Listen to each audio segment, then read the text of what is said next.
They say money can't buy class, but it can certainly buy a public execution. Picture this: Harrison Sterling, the tech world's golden boy, standing on stage at the Met Gala. He's holding a microphone in one hand and his mistress's waist in the other. In front of the entire Manhattan elite, he didn't just ask for a divorce. He tried to destroy his wife, Jane. He called her a leech, a nobody. He thought he was cutting loose dead weight. But Harrison forgot the one rule of the jungle. You never insult the predator disguised as prey. He didn't know that the woman he was humiliating wasn't just Jane. She was the owner of the very stage he was standing on. This is the story of the most brutal 24 hours in New York high society. Buckle up. The air inside the Metropolitan Museum of Art didn't smell like history. It smelled like money. Specifically, it smelled like Santal 33, vintage Krug champagne, and the nervous sweat of billionaires terrified of losing their status.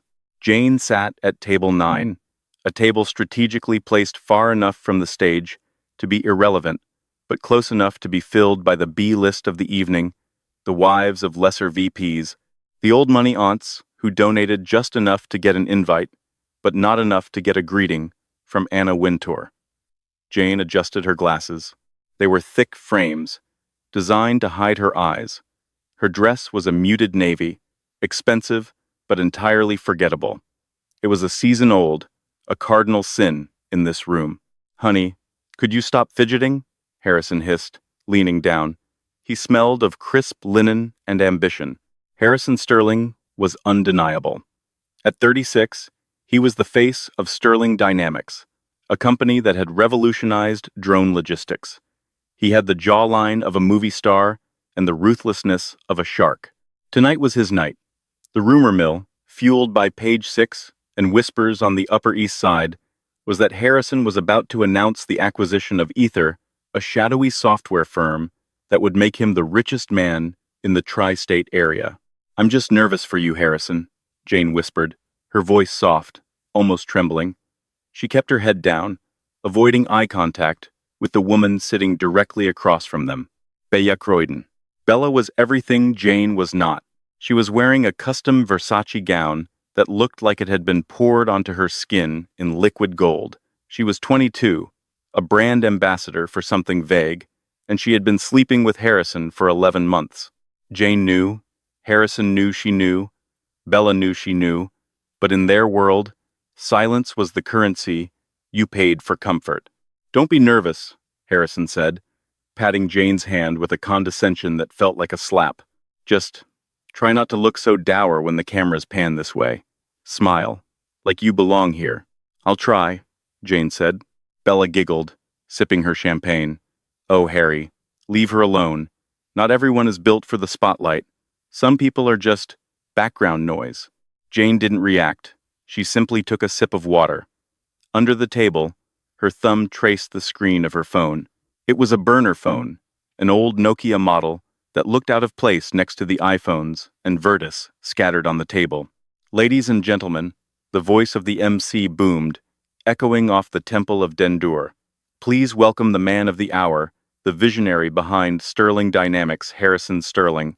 The applause was thunderous. It was the sound of sycophants, hoping for a stock tip. Harrison stood up, buttoning his tuxedo jacket. He winked at Bella, a blatant public wink, and ignored Jane entirely. As he walked to the stage, the spotlight followed him, leaving Jane in the darkness. "He's amazing, isn't he?" Bella whispered to the table, loud enough for Jane to hear. "He deserves someone who can keep up, someone who shines." Jane looked up then. For the first time all night, the timid, mouse-like expression vanished. Behind the thick glasses, her eyes were cold, calculating, and terrifyingly sharp. "Be careful what you wish for, Bella," Jane said. Her voice wasn't trembling anymore. It was low, steady, and carried the weight of a gavel striking a desk. Bella blinked, confused. "Excuse me?" I said, Jane repeated, turning her gaze to the stage, where her husband was basking in the applause. "Be careful. Things that shine often burn." On stage, Harrison took the microphone. He looked out at the sea of faces. Jeff Bezos was in the front row, speaking to a senator. The head of the IMF was near the back. This was it, the pinnacle. Thank you, Harrison beamed. Tonight is about the future. Sterling Dynamics has always been about looking forward, shedding the old skin to reveal the new. He paused for dramatic effect. The room went silent. But before I announce the acquisition of Aether, Harrison said, his voice dropping to a somber, practiced register, I have to make a personal announcement. Transparency is the key to leadership. Jane's phone buzzed in her lap. One text message. Sender, the lawyer. Message. The assets are frozen. The transfer is complete. Waiting for your signal. Jane didn't smile. Not yet. She watched her husband, the man she had built from nothing, the man she had funded when he was eating instant noodles in a basement in Queens. She watched him prepare to cut her throat in front of the world. They say behind every great man is a woman, Harrison said, looking directly at table 9. The spotlight swiveled, blindingly bright. It didn't land on Jane. It landed on Bella. A gasp rippled through the room. But sometimes, Harrison continued, his voice gaining strength, the woman behind you is holding you back. Sometimes, you need a woman standing beside you. Jane took a deep breath. The humiliation was designed to be total. He wanted her broken, so she wouldn't fight the divorce settlement. He wanted to shame her into silence. He had no idea that silence was exactly where she did her best work. The camera feed on the massive screens, flanking the stage, switched. It showed a close-up of Harrison, sweating slightly under the lights, and then a split screen of Bella, who feigned surprise with a hand over her mouth, though her eyes were dancing with triumph. Jane remained in the shadows of the table, the unwanted wife. The cameras deliberately avoided her. She was being erased in real time. For the last 5 years, Harrison said, gripping the podium, I have carried a burden, a marriage that was a mistake. The room grew uncomfortably quiet. Divorce was common in these circles, but this was a spectacle. This was blood sport. Jane. Harrison said the name like it was a dirty word. Jane has been a dutiful companion, but she doesn't understand this world. She doesn't understand vision. While I was building an empire, she was content to stay at home, spending my money, living off my success, contributing nothing but doubt. At the table, the other guests shifted away from Jane, as if failure was contagious. I am filing for divorce effective immediately, Harrison announced, and I am stepping into the future with a partner who understands the fire required to lead. Bella, come up here. Bella stood up. The spotlight caught the gold of her dress. She glided toward the stage, soaking in the mixture of shock and applause. It was a scene straight out of a soap opera, orchestrated perfectly by Harrison's PR team. Jane sat perfectly still. She reached for her glass of water, her hands steady. Sad, isn't it? A woman to her left whispered the wife of a hedge fund manager. I heard she used to be a waitress before he found her. Can't turn a house cat into a tigress. Jane turned to the woman. Actually, I was a coder, and it wasn't a waitress gig. I was waitressing to pay for my PhD in computational linguistics. The woman blinked, taken aback. Oh, I didn't know. No one knows, Jane said. That's the point. On stage, Bella reached Harrison. He pulled her into a kiss, a flashbulb moment that would be on the cover of every tabloid by morning. And now, Harrison shouted, riding the high of his adrenaline, the announcement you've all been waiting for? To celebrate this new chapter, Sterling Dynamics is officially acquiring the proprietary AI infrastructure of Aether Inc. This deal will make us the first trillion-dollar logistics company. The screen behind him changed. The logo of Sterling Dynamics appeared, ready to merge with the sleek, mysterious logo of Aether. Harrison looked like a god. I have signed the papers this morning. The future is ours. He waited for the applause. It didn't come. Instead, a low murmur started at the front of the room. People were checking their phones. A few executives were whispering frantically to each other. Harrison frowned. He looked at the teleprompter. It was blank. He looked at the massive screen behind him. The logo of Sterling Dynamics flickered. It glitched. Then, the screen went black. Technical difficulties. Harrison laughed nervously into the mic. The future has a few bugs, right? Suddenly, the screen blazed to life again. But it wasn't the company logo. It was a live stream of a bank account. A Cayman Islands offshore account. Harrison's secret offshore account. The numbers were red. Balance. $0. Then, another account appeared. His personal checking. Balance. $0.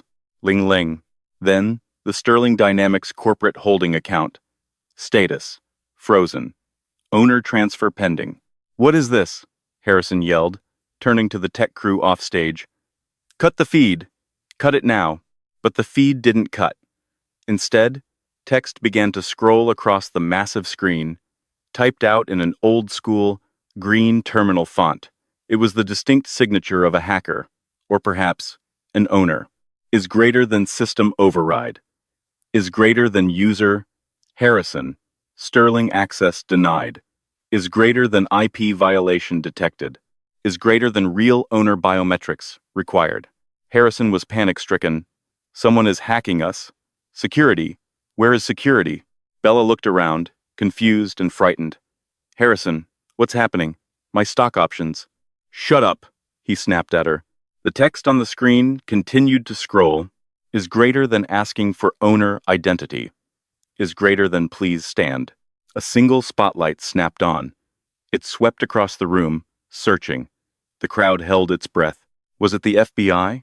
A rival CEO? The spotlight moved past the front row. It moved past the middle tables. It stopped at table 9. It landed directly on Jane. Harrison shielded his eyes, looking out into the glare. Who is that? Security? Get them out of here. Jane slowly stood up. She reached up and took off the thick, heavy glasses, tossing them onto the table. They clattered against the china. She reached behind her head and pulled a pin.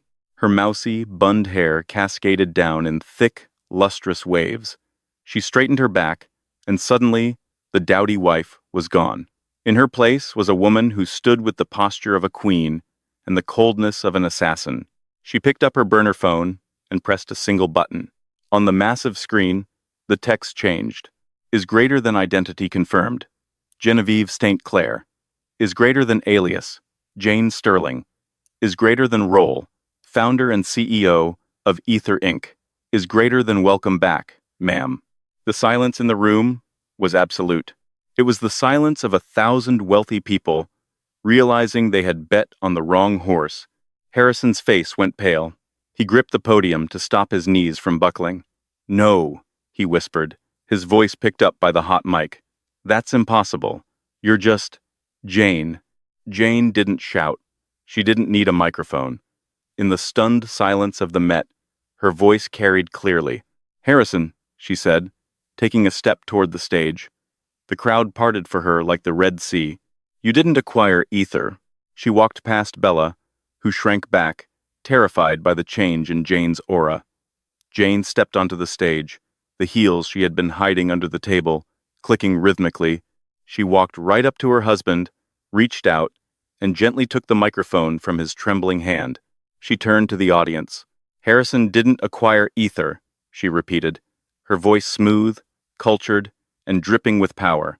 Because you can't buy what you already stole, and you certainly can't buy it from the wife you just tried to discard. She turned to Harrison, her eyes locking onto his. You wanted a partner who understands vision, Harrison? You wanted someone who wasn't background noise?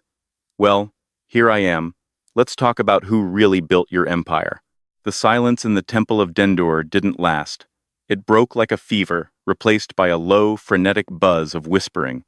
Every phone in the room was raised, recording the stage. The live-stream views on the Met Gala official channel spiked from 2 million to 25 million in less than 60 seconds. Harrison Sterling stared at his wife, or rather, the woman who looked like his wife but stood like an empress. His brain was misfiring. The data on the screen Genevieve Street, Claire didn't make sense. Genevieve Street Claire was a myth.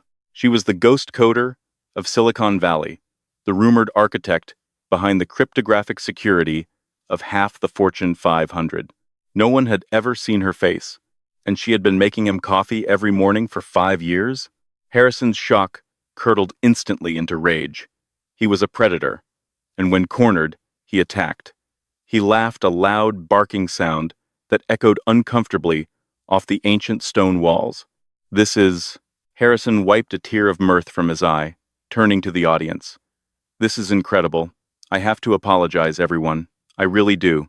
He stepped toward Jane, his hand outstretched, not to hold hers, but to corral her, like a parent guiding a wayward child. Jane, he said, his voice dropping into that patronizing, syrupy tone he used when he wanted to control her. Honey, you've stopped taking the medication, haven't you? Doctor, Arrington told you what would happen if you skipped doses. He looked at the crowd, shaking his head with mock sadness. My wife, Jane, has struggled with severe delusions for years. It's a tragedy, really. She creates these fantasies where she's someone else to cope with the pressure of my life.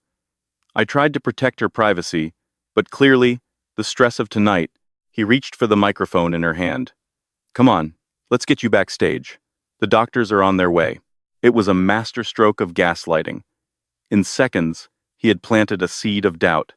The audience wavered. Was she crazy? It made more sense than the alternative, that the mousy housewife was a tech tycoon. Jane didn't pull away. She let him get close. She let his hand brush the microphone. Dr. Arrington, Jane said into the mic, her voice crystal clear. You mean the psychiatrist on your payroll? The one you paid $50,000 last month to write false prescriptions for antipsychotics I never took? Harrison froze. Oh, don't look so surprised, Harrison, Jane continued, her eyes boring into his. I analyzed the chemical composition of every pill you handed me. I replaced them with sugar pills 3 years ago. I haven't been sedated since 2021. I've been awake. She turned to the massive screen. System. Display file. The Arrington payments. The screen shifted instantly. Bank statements appeared, massive and undeniable. They showed transfers from Sterling Personal to Dr. Marcus Arrington. The memos didn't say medical services. One memo, foolishly, read, Keep her quiet. A collective gasp went through the room. That's faked, Harrison screamed, his composure cracking. She hacked the feed. She's fabricating evidence. Security. Why is she still on this stage? He pointed a shaking finger at the head of security, a massive man named Corbin, who stood at the edge of the stage. Corbin had been Harrison's bodyguard for a decade. Corbin, get this lunatic off the stage, Harrison roared. Corbin stepped up onto the stage. He walked past Bella, who was now trembling so hard her champagne glass fell from her hand and shattered. He walked up to Harrison and Jane. Harrison smirked. Take her out the back. Gently, but firmly. Corbin looked at Harrison. Then he looked at Jane. Good evening, Miss Street Claire, Corbin said, bowing his head slightly to Jane. The perimeter is secure. Your team is in position. Harrison's jaw dropped. Corbin? What are you doing? I pay your salary. Actually, sir, Corbin said, crossing his arms over his massive chest. You haven't paid me in 6 months. The checks come from Ether Incorporated. You just signed them. Miss Street. Claire bought the private security firm protecting Sterling Dynamics 2 years ago. We answer to her. The room erupted. This wasn't just a marital spat anymore. It was a coup. Harrison looked around wildly. He saw the faces of his peers, the sharks he swam with. They weren't looking at him with respect anymore. They were looking at him like he was already a carcass. You planned this, Harrison hissed at Jane, stepping back. You let me build this company. You let me think I was in charge. I let you play CEO, Jane corrected him. I let you be the face because I didn't want the fame. I wanted to code. I wanted to build. And I loved you, Harrison. I truly did. I thought if I gave you the spotlight, you'd be happy. But the spotlight is a drug, isn't it? She took a step closer. The heels she wore made her tall, imposing. I overlooked the affairs, she said softly, but the microphone picked up every syllable. I overlooked the arrogance. I overlooked the way you spoke to me in private. But then you started stealing from the company to fund your gambling debts in Macau, and then you decided to humiliate me publicly to boost your stock price. Jane gestured to the screen. You wanted to merge with Ether to cover your losses. You thought Ether was some startup in Silicon Valley You could bully into a buyout. You didn't realize Ether is just the shell company I use to hold my patents. Patents? Harrison choked out. The drone navigation algorithm? Jane asked. Mine. The battery efficiency protocol? Mine. The logistics AI that Sterling Dynamics is famous for? I wrote that code on our kitchen island while you were asleep, Harrison. You don't own the tech. You just own the marketing rights. And as of this morning, she tapped her phone. On the screen, a new document appeared. A legal cease and desist, signed by a federal judge. I have revoked your license to use my intellectual property. Effective immediately. Harrison looked at the screen. The words license revoked pulsed in red. You can't do that, he stammered, sweat now pouring down his face, ruining his expensive spray tan. The drones. The entire fleet runs on that code. If you revoke the license, the fleet is grounded, Jane said simply. What? I pushed an update 10 minutes ago, Jane said, checking her watch. Every Sterling delivery drone currently in the air has returned to base. Every autonomous truck has pulled over and locked its engine. Your logistics network is dead, Harrison. Until I say otherwise, Sterling Dynamics is nothing but a warehouse full of expensive paperweights. In the audience, phones started ringing. It was a cacophony of ringtones. The CEOs and investors in the room were getting calls from their operations managers. My shipments just stopped, a man at table 4 shouted, holding his phone to his ear. The whole eastern seaboard grid is down. Same in London, another woman yelled. The reality of Jane's power washed over the room. She hadn't just embarrassed her husband. She had held the global supply chain hostage to make a point. Harrison looked at Bella. He needed an ally. He needed someone to blame. It was her. Harrison pointed a shaking finger at Bella. Jane, look. I was seduced. She manipulated me. Bella. She's young. She's ambitious. She twisted my head. Bella's eyes went wide. The gold dress that had seemed so triumphant moments ago now looked like a costume. Harry? You said you loved me? You said she was a bore. Shut up, Harrison screamed at her. You're nothing. You're just a pretty face. Jane is the genius. Jane, baby, please. He turned back to Jane, falling to his knees. It was pathetic. The golden boy of tech, kneeling on the stage of the Met Gala, begging the wife he had just tried to divorce. I didn't mean it, Harrison pleaded, grasping at the hem of her navy dress. The divorce. It was just a stunt. A PR move. I was going to call it off. We're a team, Jane. You and me. The creators of the future. Don't throw away 5 years of marriage over a misunderstanding. Jane looked down at him. Her expression wasn't angry. It was something far worse. It was indifferent. It wasn't a misunderstanding, Harrison, she said. It was a calculation. And you miscalculated. She looked out at the audience. She spotted a man in the 3rd row. An older man with silver hair and a sharp suit. Sebastian Cross, the CEO of Omnicorp, Harrison's biggest rival.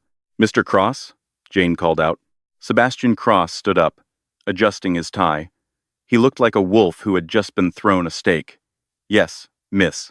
St. Clair? I understand Omnicorp has been looking to upgrade its logistics infrastructure, Jane said. I'm looking for a new partner, someone who pays their bills and knows how to treat a genius. Harrison's head whipped around. No, you can't. Sebastian is the enemy. Sebastian, Jane continued, ignoring her husband on the floor. If you agree to the terms I sent to your encrypted email 5 minutes ago, the ether code is yours. Exclusive rights. Sebastian Cross didn't hesitate. He pulled out his phone, tapped the screen once, and looked up. Signed. The transfer is initiated. Thank you, Jane said. She looked down at Harrison one last time. You're bankrupt, Harrison. The stock is tanking as we speak. Your tech is gone, your assets are frozen. And your wife? She leaned down, whispering into his ear, but the mic caught it all. Your wife is gone too. I'll take the house in the Hamptons. You can keep the apartment in the city, although I think the rent is due next week, and you're a little short on cash. Harrison lunged for her legs, screaming inarticulately. You witch! I'll kill you. Corbin stepped in. With one fluid motion, he grabbed Harrison by the back of his tuxedo jacket and lifted him off the ground. Harrison flailed, his legs kicking uselessly. "Get him out of here," Jane said, waving her hand dismissively. "He's ruining the vibe." As Corbin dragged a screaming Harrison off stage, Bella stood there, alone, shivering. Jane walked over to her. Bella flinched, expecting a slap. Instead, Jane reached out and adjusted the strap of Bella's dress. "He's not worth the tears, sweetie," Jane said, her voice dropping the scary CEO tone and sounding almost like a big sister. "And here's a piece of advice. The next time a man tells you his wife doesn't understand him, ask yourself why she's the one holding the checkbook." Jane turned and walked to the front of the stage. The room was silent again. "Now," Jane said, smoothing her hair, "I believe there was some champagne being served. I'd hate to let it go to waste." For a second, no one moved. Then, Sebastian Cross started to clap. Then the woman at table 9 started to clap. Then Jeff Bezos. Then the entire room rose to its feet in a thunderous ovation. Jane didn't smile. She just took a sip of her water, watched the chaos she had orchestrated, and prepared for the next phase. Because Harrison was just the beginning. The real rot in this city went much deeper, and she had a lot more cleaning up to do. But as she walked off the stage, her phone buzzed again.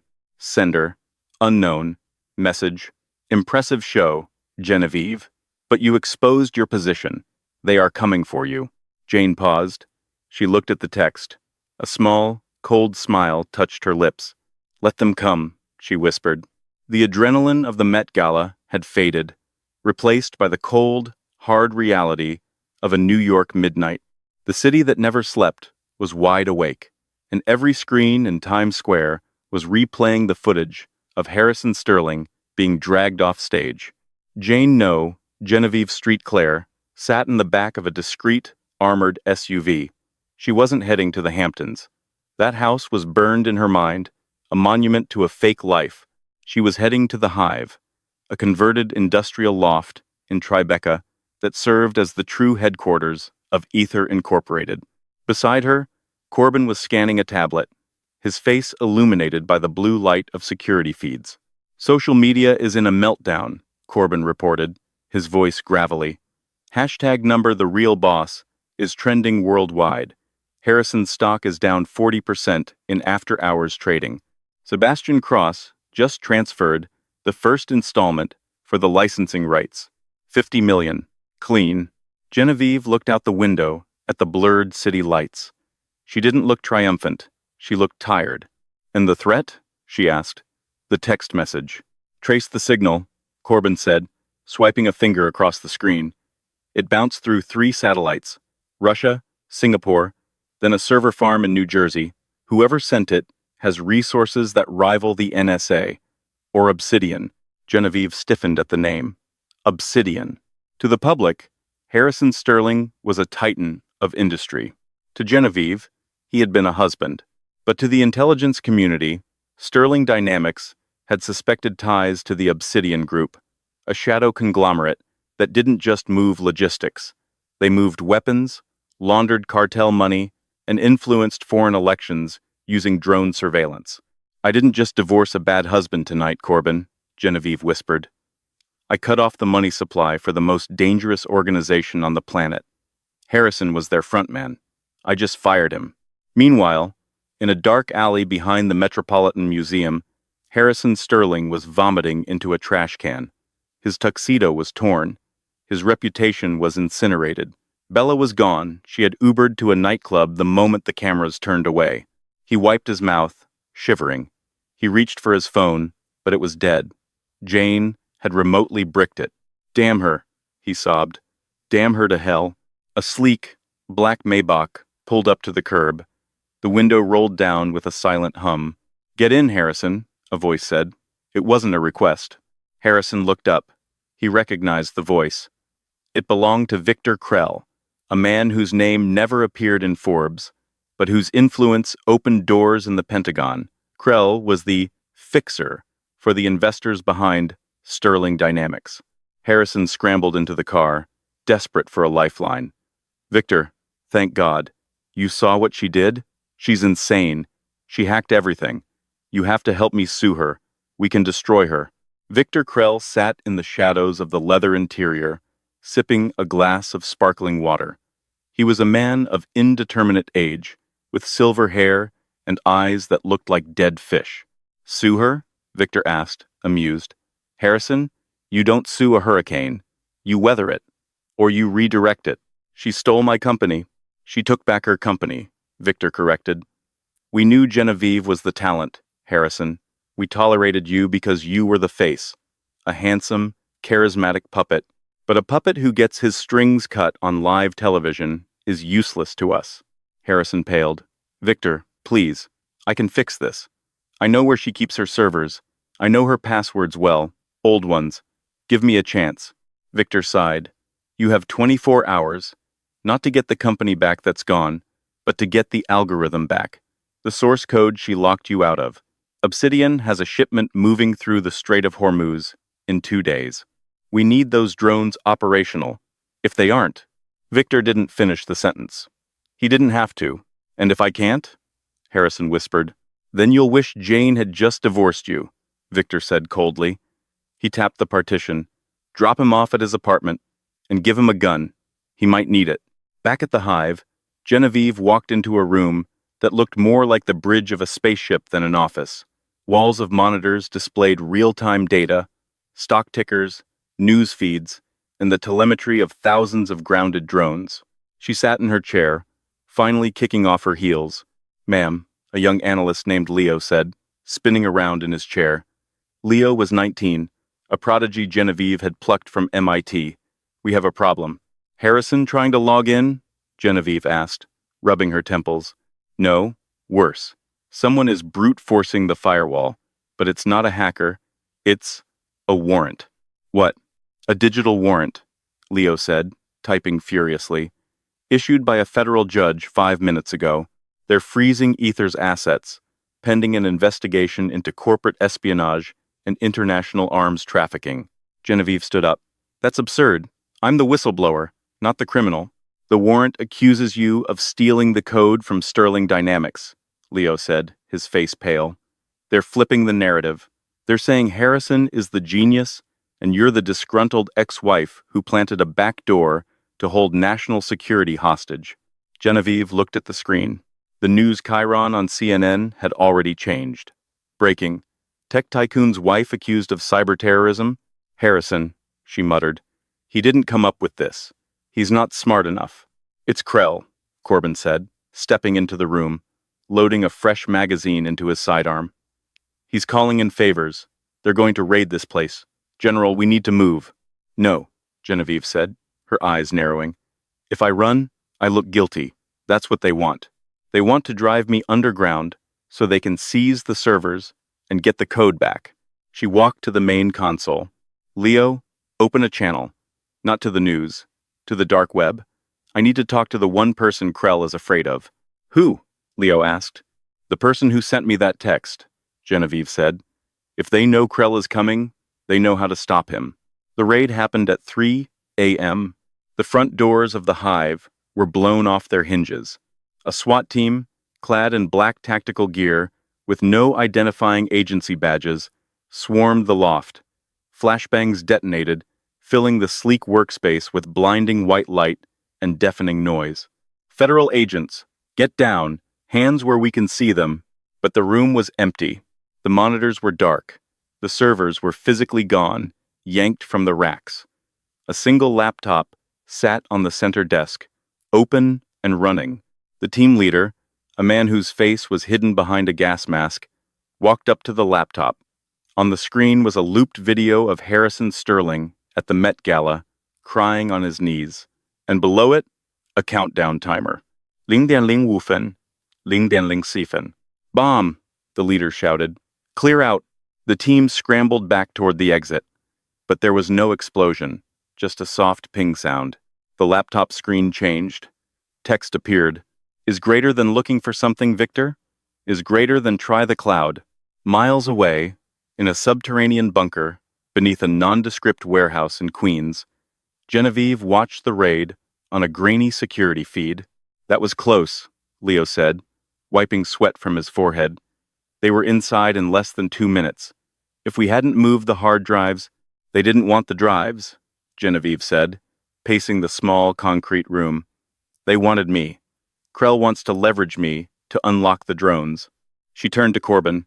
Did we make contact with the unknown texter? Yes, Corbin said. He agreed to meet, but face to face, no digital footprints. Where? Central Park, Bethesda Terrace. In 1 hour. It's a trap, Leo warned.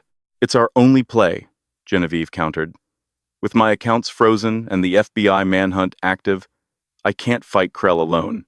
I need an ally. 1 hour later, Central Park was a graveyard of shadows. The mist from the fountain at Bethesda Terrace swirled around the stone arches. Genevieve stood alone, wearing a hooded trench coat. Corbin was hidden in the tree line. A sniper rifle trained on the plaza. A figure emerged from the tunnel. He was tall, wearing a charcoal wool coat. He walked with a slight limp, leaning on a cane with a silver handle. He stopped 10 feet from her. Genevieve Street Clare, the man said. His voice was deep, accented British, perhaps, or something older. You look different without the glasses. And you look remarkably well for a dead man, Genevieve said, recognizing him instantly. It was Arthur Penhaligon. 10 years ago, he had been the CEO of Iron Corps, a rival defense contractor. He had died in a plane crash over the Atlantic. Or so the world thought. Death has its perks, Arthur smiled. No taxes, no alimony, and plenty of time to watch people like Harrison Sterling ruin the world. You sent the text, Genevieve said. Why? Because I know Victor Krell, Arthur said, stepping closer. He killed me, or tried to. He sabotaged my plane because I refused to ship weapons to a regime he favored. When I saw you dismantle his puppet on live TV, I knew I had to intervene. You've kicked the hornet's nest, my dear. I can handle hornets, Genevieve said. Can you? Arthur asked. Krell has planted evidence on your servers. As we speak, leaked documents are hitting the press, claiming you sold state secrets to foreign insurgents. By morning, you won't just be a disgraced wife. You'll be public enemy number 1. Genevieve felt a chill that had nothing to do with the night air. So what do I do? You go on the offensive, Arthur said. Krell thinks he's untouchable because his money is clean, but his data isn't. I have the location of the Obsidian Group's physical ledger, the Black Book. It lists every bribe, every murder, every dirty deal. Where is it? It's not in a computer, Arthur said, tapping his temple. It's in a vault. In the penthouse of the Sterling building, the one Harrison just lost.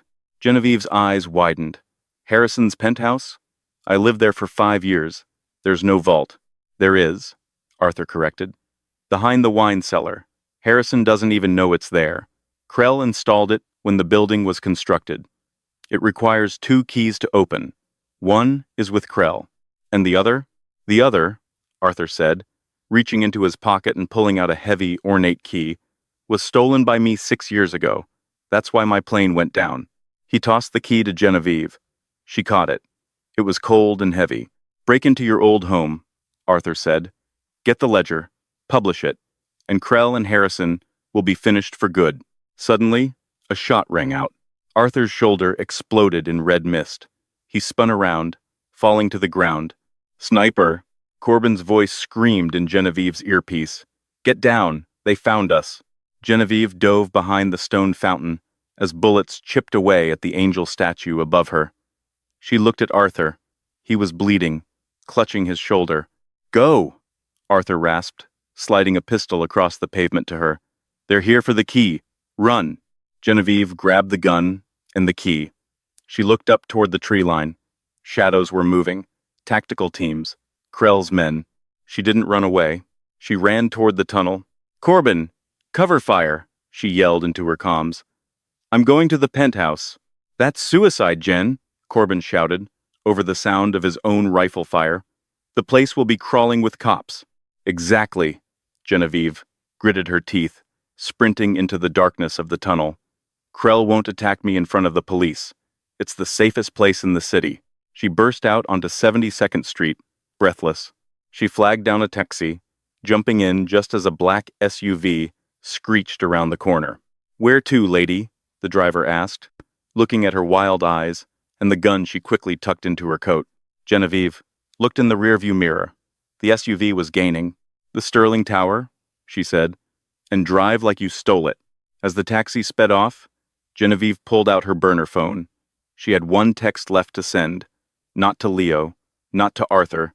She typed a message to Harrison. To Harrison. Old number. Message. "I'm coming home. Don't lock the door."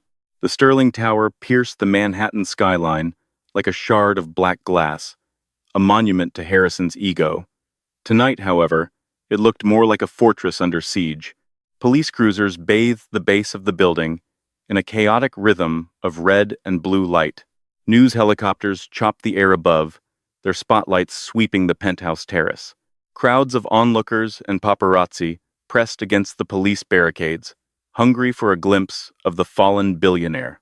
They didn't notice the woman in the oversized trench coat, slipping through the loading dock entrance in the back alley. Genevieve knew this building better than the architect. She had designed the automated security grid.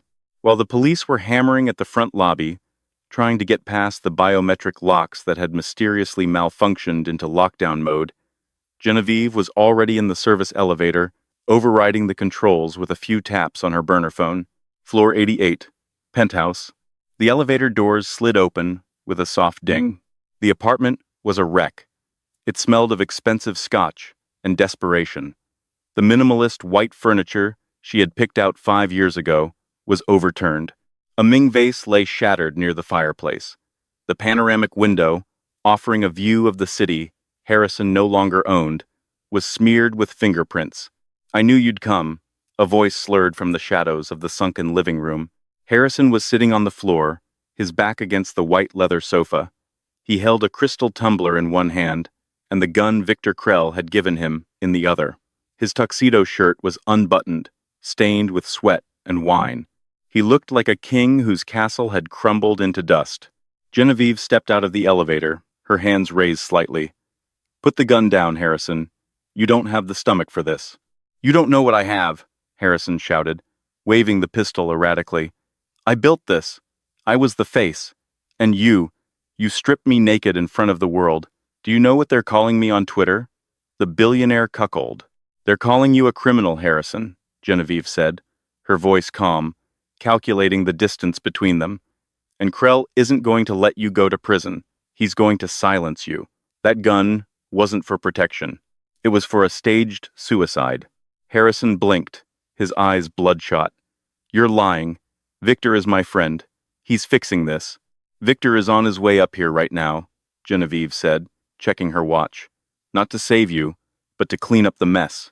The Obsidian Group can't afford a loose end who knows where the bodies are buried. And you, my dear husband, are the loosest end of all." Harrison's hand trembled. The gun lowered slightly. He said he needed the code. "He needs the ledger," Genevieve corrected. "The one hidden in the wine cellar. The one you didn't even know existed." Harrison looked confused. "Wine cellar? There's nothing in there but vintage Bordeaux." "Let's find out," Genevieve said. She walked past him. It was a gamble. If he fired, she was dead. But she knew Harrison. He was a coward. He wouldn't shoot the only person in the room who wasn't actively trying to kill him. She entered the climate-controlled wine cellar. It was a glass-walled room filled with millions of dollars of wine. She walked to the back wall, counting the rows. Third rack, fifth bottle, Chateau Margaux 1996. She didn't pull the bottle. She twisted the base of the rack itself. With a hydraulic hiss, the entire wine rack swung outward. Behind it was a heavy steel door, devoid of any digital interface. Just 2 keyholes, spaced 4 feet apart. Harrison stumbled into the room behind her, his mouth agape. I've lived here for 5 years. I never saw this." "You never looked," Genevieve said. She pulled out the heavy iron key Arthur had given her. "Krell used your apartment as a safe house because he knew you were too self-absorbed to notice. He hid the obsidian ledger here." She inserted Arthur's key into the left lock. It fit perfectly. She turned it. A heavy tumbler clicked. "Now what?" Harrison asked. "Now, A smooth voice echoed from the doorway. We wait for the second key. Harrison spun around. Victor Krell stood there, flanked by two men in tactical gear. He held a silenced pistol in one hand and a matching iron key in the other. Victor? Harrison stammered. Thank God. She broke in. She's trying to steal your twip. The bullet hit Harrison in the thigh. He screamed, collapsing to the floor, clutching his leg. Shut up, Harrison, Krell said, his voice bored. He stepped over Harrison's writhing body and walked toward Genevieve. You're smarter than I gave you credit for, Miss Streetclair. Teaming up with Arthur Penhaligon? I thought I killed that old ghost years ago. He sends his regards, Genevieve said, her hand still on the key in the lock. And a bullet, Krell chuckled. Arthur was always sentimental. Now, step aside. If I step aside, Genevieve said, the fail-safe triggers. You need two people to turn the keys simultaneously. You can't do it alone. Krell paused. He looked at the distance between the locks. 4 feet. Too wide for one man to reach both. Fine, Krell sneered. You want to see what's inside so badly? Let's open it. Then I'll kill you both and burn the building down. Krell inserted his key into the right lock. On 3, Krell commanded. 1, 2, 3. They turned the keys in unison. The heavy steel bolts retracted with a groan that vibrated through the floor. The circular door swung open. Inside, there was no gold, no cash, just a single, solitary server rack, humming with blue lights, and a leather-bound book sitting on top of it. The ledger, Krell whispered, his eyes gleaming with greed. He holstered his weapon and reached for the book. I wouldn't touch that, Genevieve said softly. Krell froze. Why? Because, Genevieve said, backing away slowly. I didn't come here to steal the ledger, Victor. I came here to broadcast it. She pressed a button on her phone. Suddenly, the server rack inside the vault flared red. A robotic voice announced, Upload complete. Data streaming to FBI, Interpol, and the New York Times. Krell's face went white. You didn't need the book. You just needed the connection. The vault is a Faraday cage, Genevieve explained, her voice ringing with triumph. It blocks all signals. As long as the door was closed, the server was offline. You just helped me open the door, Victor. You just connected the Obsidian Group's entire database to the internet. Krell roared in fury, grabbing the leather book and turning his gun on her. I will end you. Harrison, Genevieve shouted. It was a Hail Mary. Harrison was bleeding out on the floor, a man who had lost everything. But in that moment, looking at the man who had shot him, the man who had used him as a puppet for years, Harrison made a choice. He didn't shoot Krell. He didn't have the aim. Instead, he threw the heavy crystal tumbler of scotch he was still clutching. It smashed into the fire suppression panel on the wall. Alarm triggered. The room was instantly plunged into chaos. Halon gas hissed from the ceiling. Emergency strobes blinded everyone. The sudden blast of noise disoriented Krell just enough. Genevieve didn't hesitate. She kicked Krell's knee, shattering the joint. He went down screaming, the gun skittering across the floor. She grabbed the gun. She pointed it at Krell, then at his 2 guards who were coughing in the gas. Get out, she commanded. The police are cutting through the front door. You have 30 seconds before the FBI is in this room. The guards looked at the streaming data, then at the gun, and ran. Mercenaries didn't die for free. Krell tried to crawl toward the door, dragging his broken leg. You can't. The organization. They'll find you. Let them look, Genevieve said. She walked over to Harrison. He was pale, his breathing shallow. She knelt beside him. You saved me, she said, surprised. Harrison laughed, a wet, coughing sound. I just didn't want him to win. Did I? Did I do good, Jane? He used her old name, the name of the wife who loved him. Genevieve touched his cheek. You did good, Harrison, but Jane is gone. She stood up as the elevator doors were pried open with a screech of metal. FBI. Nobody move. Agents stormed the room, weapons drawn. They found Victor Krell moaning on the floor, surrounded by the undeniable proof of international treason. They found Harrison Sterling, bleeding and broken. And standing in the center of the storm, hands raised but head high, was Genevieve Street Clare. She wasn't the victim. She wasn't the villain. She was the architect of their destruction. 2 weeks later, the dust had settled, but the world had changed. Sterling Dynamics was dissolved. Its assets were seized by the government. Victor Krell was in a black site prison, singing like a bird to avoid the death penalty. Harrison Sterling was in a prison hospital, facing 20 years for fraud and conspiracy. Genevieve stood on the balcony of a new office. This one wasn't in a skyscraper. It was a refurbished warehouse in Brooklyn, overlooking the river. The sign on the wall read simply, "Athair." Arthur Penhaligon sat in a wheelchair nearby, his arm in a sling, sipping tea. "You know," Arthur said, "the board of Omnicorp is asking if you're hiring. They're terrified of you." Genevieve smiled, turning to the view. "Let them be terrified. Fear keeps people honest." "What will you do now?" Arthur asked. "You have the money. You have the reputation. You could disappear." Genevieve touched the burner phone in her pocket. She had thrown it into the river an hour ago. She pulled out a new, sleek smartphone, one of her own design. "Disappear?" Genevieve laughed softly. "I spent 5 years being invisible, Arthur. I'm done with the shadows." She walked to her desk and opened her laptop. The screen glowed with a new code interface. "Harrison wanted to build an empire on lies," she said, her fingers hovering over the keys. "I'm going to build a future on truth, and if anyone tries to get in my way..." She hit enter. The screen flashed green. "I'll delete them." And that is how the mouse didn't just roar, she burned down the whole jungle, Genevieve Street. Claire proved that in a world of loud men and flashy suits, the most dangerous person in the room is the one who sits quietly, listening, and keeping the receipts. Harrison Sterling thought he was discarding a wife. Instead, he handed the keys to the kingdom to the queen who built it.